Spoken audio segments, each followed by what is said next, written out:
નમસ્કાર વિદ્યાર્થી મિત્રો, સ્વાગત છે તમારું ફરી એકવાર તમારી પોતાની યુટ્યુબ ચેનલ પર.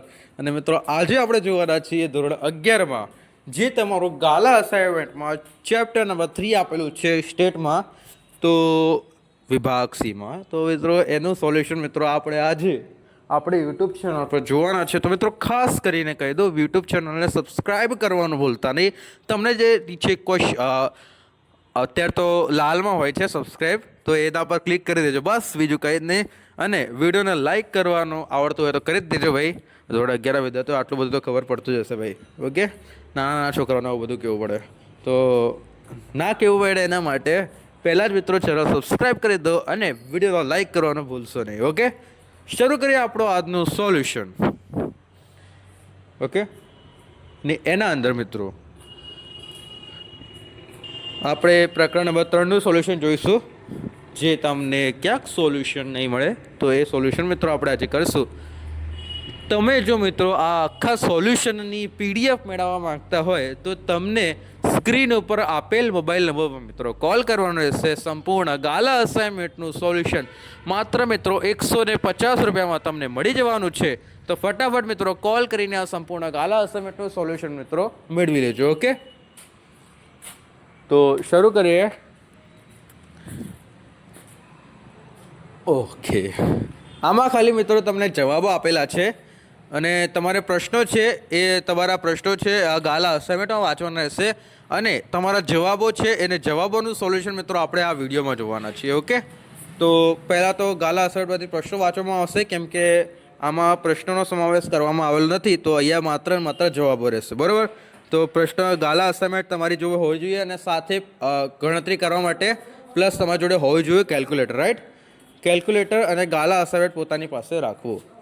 ઓકે, તો આગળ જોઈએ મિત્રો સોલ્યુશન. પહેલા નંબરનું છે ક્વેશ્ચન છે તમારો પ્રકરણ 3નો પહેલા નંબરનો કે એક વિદ્યાર્થી 7 થિયરી પેપરમાં મળતા ગુણનો મધ્યક 62 છે, તો 3 પ્રેક્ટિસ પરીક્ષાઓના ગુણોત્તરનો મધ્ય કેટલો હોવો જોઈએ જેથી સંપૂર્ણ પરીક્ષામાં તેના ગુણનો મધ્યક ઋણ મળે. ઓકે, તો પ્રત્યેક થિયરી પેપર અને પ્રેક્ટિસ પરીક્ષાના ગુણ સરખા છે.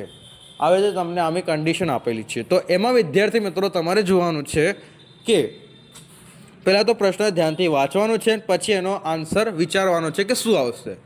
ઓકે, સોલ્યુશન જોતા પહેલાં મિત્રો ચેનલને સબસ્ક્રાઈબ અને વિડીયોને લાઇક કરવાનું મિત્રો ભૂલતા નહીં. ઓકે, શરૂ કરીએ આપણે. તો પહેલાં તો ધ્યાનથી પ્રશ્ન વાંચવાનો. એક વિદ્યાર્થી 7 થિયરી પેપરમાં મળતા ગુણનો મધ્યક 62 છે. બરાબર, તો N1 બરાબર મિત્રો કેટલા આવશે? 7 આવશે.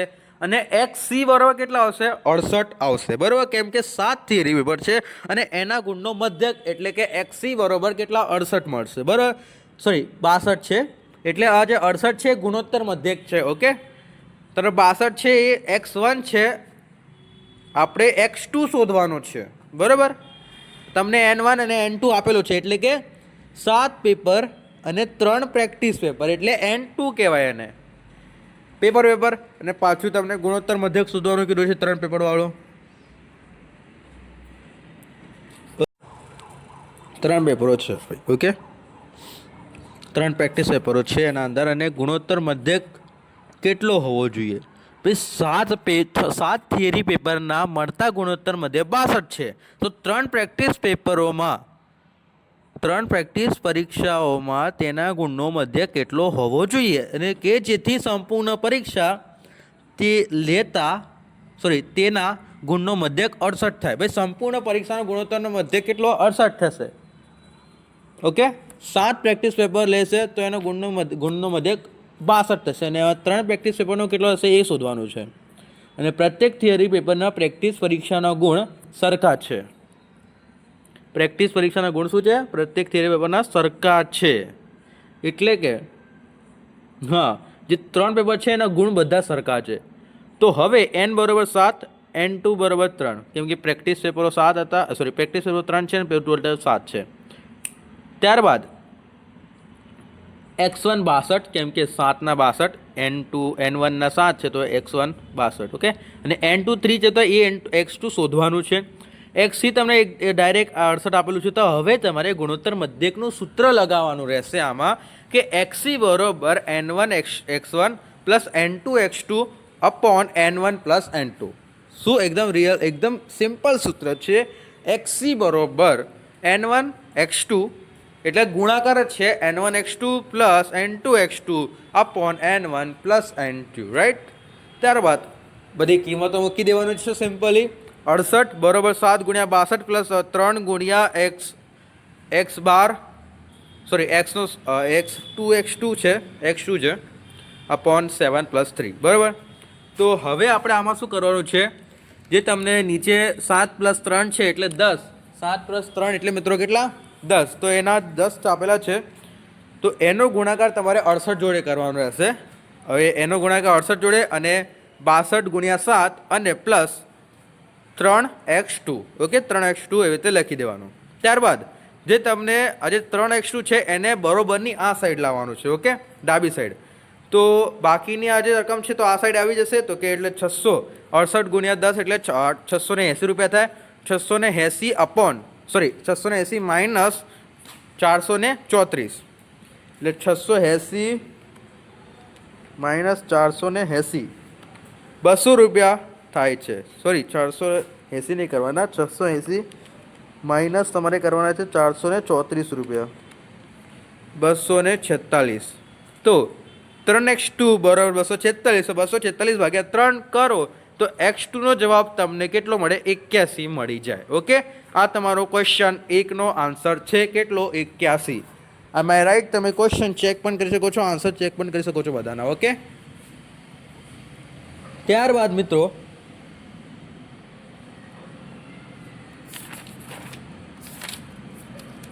યસ, તો આન્સર ચેક કરું છું તો મારો આન્સર છે ભાઈ બરોબર છે, રાઈટ. ત્યારબાદ પ્રશ્ન 2, નીચેની માહિતી શું કીધું છે આપણને, નીચેની માહિતી પરથી P15 શોધો અને તેનું અર્થઘટન કરો. P15 તે જે તમને કોષ્ટક આપેલું છે તો એમાં તમે શું શોધવાનું છે, P15 એટલે મોબાઈલની વેચાણના ફોનની સંખ્યા આપેલી છે, દિવસોની સંખ્યા. તો અહીંયાથી મારે કોષ્ટક CFનું બનાવવું પડશે. તો CF એટલે ખબર છે આવૃત્તિનો સરવાળો કરતો જવાનો અને જવાબ એ CF કરવાનો. ઓકે, જે આવૃત્તિનો જે સરવાળો છે, લાસ્ટ સરવાળો ટોટલ એ અને જે સંચય આવૃત્તિનો લાસ્ટ છે એ સરખો હોવો જોઈએ સરવાળો કરતાં. ઓકે, તો કરીશું આ મુજબ. તમારે કોષ્ટક દોરી દેવાનું પરીક્ષામાં અને એમાં કીધું છે P15. ભાઈ સિમ્પલ P15નું સૂત્ર છે. તો જોઈશું આગળ. n+1 ભાગ્યા 100, n+1 ભાગ્યા 100 એટલે કે 60 ભાગ્યા 1/100. P15 શોધવા માટે ભાઈ આ P છે તો અહીંયા 15 લખી દેવાનો 12 એટલે ઓકે. તો 60 સૂત્ર લખવું હોય તો તમે લખી શકો છો, પણ લખો તો સારું લાગે સૂત્ર કે P15 બરોબર n+1 અપોન P15 બરોબર 15 ગુણ્યા n+1 અપોન 100 બરોબર. પછી લખવાનું તમારે જે તમને બધી કિંમતો આપેલી હોય એ બરાબર લખી દેવાની. હવે તો આપણો ટાઈમ નથી, સૂત્ર ભાઈ લખી લેજો તમારી રીતે. આપણે સોલ્યુશન કરાવીએ છીએ તો પ્રોપરલી સોલ્યુશન જ છે. 60 + 1 અપોન ભાગ્યા 100 એટલે કેટલા હશે, 61 ભાગ્યા 100, 61 ભાગ્યા 100 કરીએ. એવું બધું બી લખશો ને તો તમારો દાખલો થોડો લાંબો બનશે, સારું દેખાશે. આપણે એવું બધું ફાલતુના પેજ વેસ્ટ નથી કર્યા. ઓકે, 61 ભાગ્યા 100 કરો તો તમારે 0.61 આવશે ને 0.61 ગુણ્યા તમે 15 કરશો ને તો તમારો જવાબ આવશે કેટલા, 9.15. હવે 9.15 તમારો જવાબ આવ્યો છે એટલે P15 બરાબર તમારા 6 થશે. કેવી રીતે 6 થશે જસ્ટ હું ચેક કરી લઉં.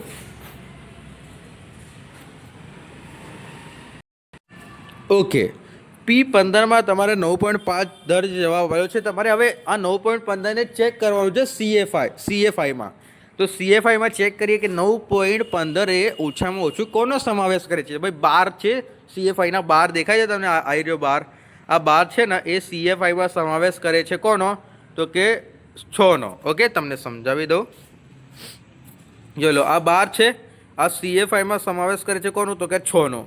તો આનો જે આન્સર આવશે કે 6 આવશે અને એનું તમારે લખવાનું શું છે અર્થઘટન. અર્થઘટન શું છે મિત્રો સાંભળી લો. અર્થઘટન તમારું આવશે કે P15 બરાબર 6 ફોન. અર્થઘટન 15% દિવસોનું મોબાઈલ ફોનનું વેચાણ 6 કે તેથી ઓછા હશે. ઓકે, આ મુજબ તમારું અર્થઘટન રહેશે. ઓકે, ત્યારબાદ આગળ વધીશું.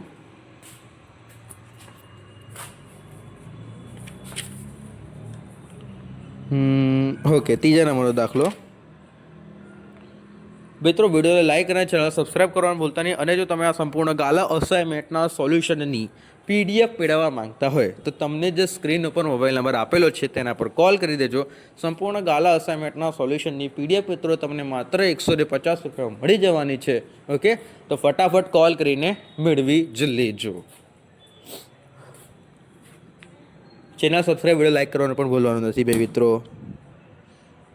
ત્રીજા નંબરનો પ્રશ્ન વાંચીશું કે એક ટેક્સી સોમવારે, શું કીધું છે આપણને, એક ટેક્સી છે એ સોમવારે 15 કિમી અને મંગળવારે 254 કિમીનો પ્રવાસ કર્યો છે. આ 2 દિવસોમાં પ્રવાસ કરેલા અંતરની સરેરાશ ગુણોત્તર મધ્યકનો ઉપયોગ કરીને મેળવો. ઓકે, તો કે એક ટેક્સીએ સોમવારે 15 કિમી અને મંગળવારે 254 કિમીનો પ્રવાસ કર્યો છે. 15 કિમી અને 254. હવે જોઈ લો, હવે શું સેટ કરવો છે એમાં. તો કે આ 2 દિવસોમાં પ્રવાસ કરેલા અંતરની સરેરાશ ગુણોત્તર મધ્યકનો ઉપયોગ કરીને મેળવવાનો છે. ઓકે, તો આમાં તો તમારો 15, તો તમારું x1 કેટલો હશે 15 અને x2 કેટલો હશે 254. તો એ સરેરાશ ગુણોત્તર મધ્યકનું સૂત્ર એકદમ ઇઝી વર્ગમૂળવાળું કે G બરોબર x1 upon x2 upon x3 upon x4, કંઈ પણ જેટલા તમે જાઓ છો n સુધી એટલું અસંખ્યમાં તમે લખી શકો છો. બરાબર, પણ વર્ગમૂળમાં. તો હવે વર્ગમૂળમાં છે તો એની કિંમત એટલે વર્ગમૂળમાં 15 ગુણ્યા 254. જો તમે કેલ્ક્યુલેટરમાં લઈ બેઠા તો કરી જોજો. 15 ગુણ્યા 254 કરશો એટલે હું પણ કરું, કેમ કે જવાબો કદી પણ ખોટા હોઈ શકે છે, ભૂલમાં આપણાથી પણ થઈ શકે છે, આપણે માણસ જ છીએ ભાઈ. 3810 થશે. ઓકે, 3810 આનો ગુણાકાર કરીએ તો 3810 આવે છે જવાબ. હવે 3810 છે 3 8 10 નું આપણે વર્ગમૂળ મિત્રો લઈએ તો એનો આન્સર આવશે 61725. તો આ 61725 આવે છે. તો આપણે 6173 લખીએ ને કિંમત તો બી ચાલે, 1 પોઈન્ટ કપાઈ દીધે એટલા માટે. ઓકે, તો આમાં તમે વિસ્તૃત અર્થઘટન તમે લખી શકો છો કે અંતર સરેરાશ 61.73 કિમી લગભગ. ઓકે, એવું લખી દેવાનું. ચોથા નંબરનું જોઈએ આપણે. ચોથા નંબરમાં મિત્રો તમને કીધું છે કે એક માહિતીમાં 50 અવલોકનોના મધ્યકની કિંમત 35 હતી. એક માહિતીમાં 50 અવલોકનોની મધ્યકની કિંમત 35 હતી અને પાછળથી માલુમ પડ્યું કે એક અવલોકનની કિંમત 50 લેવામાં આવી ને જે ખોટી હતી અને આ અવલોકનો બાદ કરતા બાકીના અવલોકનોનો મધ્યક શોધો. ભાઈ થોડો ટફ છે but just okay, all is well. 3 idiot movie જોઈએ છે.